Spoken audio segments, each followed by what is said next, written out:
कोई छात्र पढ़ाई के नाम पे 1 लाख रुपए का भी लोन ले लेता है, कोई गरीब बेटी की शादी के लिए, बेटे की पढ़ाई के लिए लोन ले लेता है, तो हमारा पूरा जो सरकारी तंत्र है, बैंकिंग सिस्टम है, वो उनके सिर पर चढ़ जाता है। किसान 5,000 रुपए का लोन ले लिया, उसकी गाय भैंस खोलने तक ये बैंक वाले उनके घर चले जाते हैं। इन 26 लाख करोड़ रुपए जिनका माफ किया है, इन पूंजीपतियों की सामाजिक पृष्ठभूमि देखनी चाहिए। ये किन पृष्ठभूमि के हैं? क्या ये 26 लाख करोड़ रुपए जिनका माफ किया गया है, उनमें एक भी SC, ST और OBC है?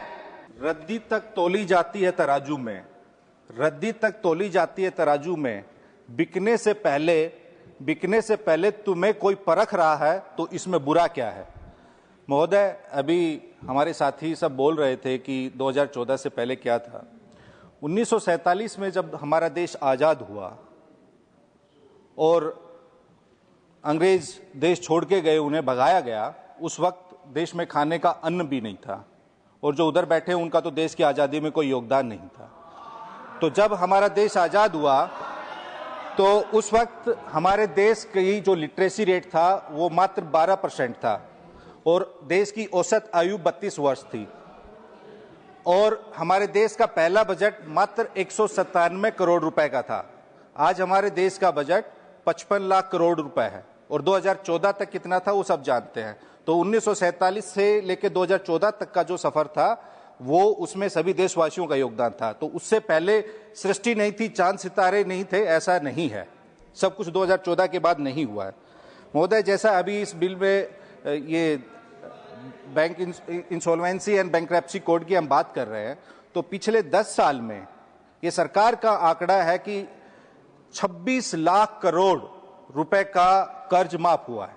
ये चाहिए लोन वेव ऑफ हो, राइट ऑफ हो, या NPA में जो डाला गया है, बट 26 लाख करोड़ रुपए बट्टे खाते में डाल दिया गया, कि जो कि अधिकांश कॉर्पोरेट्स का है, पूंजीपतियों का है। महोदय, मैं आपके मार्फत से, इस सदन के मार्फत से देशवासियों की तरफ से ये पूछना चाहता हूं, इस 26 लाख करोड़ रुपए जो आपने माफ किया है, इसमें कितने किसानों का है? अगर किसान कोई 5,000 रुपए का भी लोन ले लेता है, कोई छात्र पढ़ाई के नाम पे 1 लाख रुपए का भी लोन ले लेता है, कोई गरीब बेटी की शादी के लिए, बेटे की पढ़ाई के लिए लोन ले लेता है, तो हमारा पूरा जो सरकारी तंत्र है, बैंकिंग सिस्टम है, वो उनके सिर पर चढ़ जाता है। किसान 5,000 रुपए का लोन ले लिया, उसकी गाय भैंस खोलने तक ये बैंक वाले उनके घर चले जाते हैं। लेकिन यह 26 लाख करोड़ रुपए माफ कर दिया पूंजीपतियों का। ये कौन पूंजीपति है? हम तो कहना चाहते हैं कि इन 26 लाख करोड़ रुपए जिनका माफ किया है, इन पूंजीपतियों की सामाजिक पृष्ठभूमि देखनी चाहिए। ये किन पृष्ठभूमि के हैं? क्या ये 26 लाख करोड़ रुपए जिनका माफ किया गया है, उनमें एक भी SC, ST और OBC है? एक भी पूंजीपति? क्या वो इस देश के निवासी नहीं है? ये 26 लाख करोड़ रुपए आप उनको दे देते हैं। किस जाति के लोग हैं वो? उनकी आप जाति चेक कीजिए।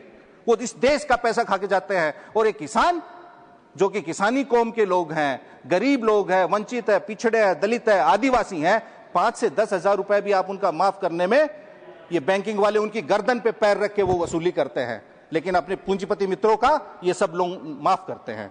और ये 26 लाख करोड़ हमारे बजट का, देश के बजट का आधा है महोदय।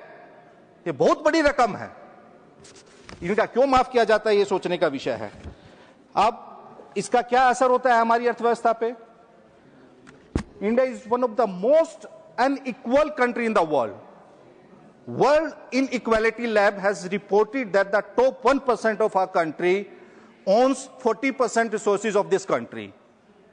देश की इनकम का 22.6% इनकम जो है वो उन टॉप 1% लोगों के पास है। और data shows that the bottom 60% people of this country only owns 3% of nation's wealth. तो जब आप 26 लाख करोड़ कुछ पूंजीपतियों के हाथ में दे देंगे, तो यही असमानता की दर होगी। और while we boast about being the fastest growing economy in the world, or the 4th largest economy in the world, where do we stand? India, as far as the per capita income is concerned, we stand 141st position out of 195 countries.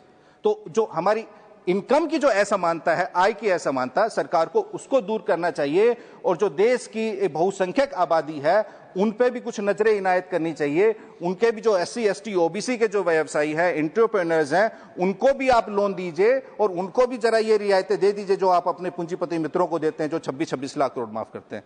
समय देने के लिए बहुत बहुत धन्यवाद।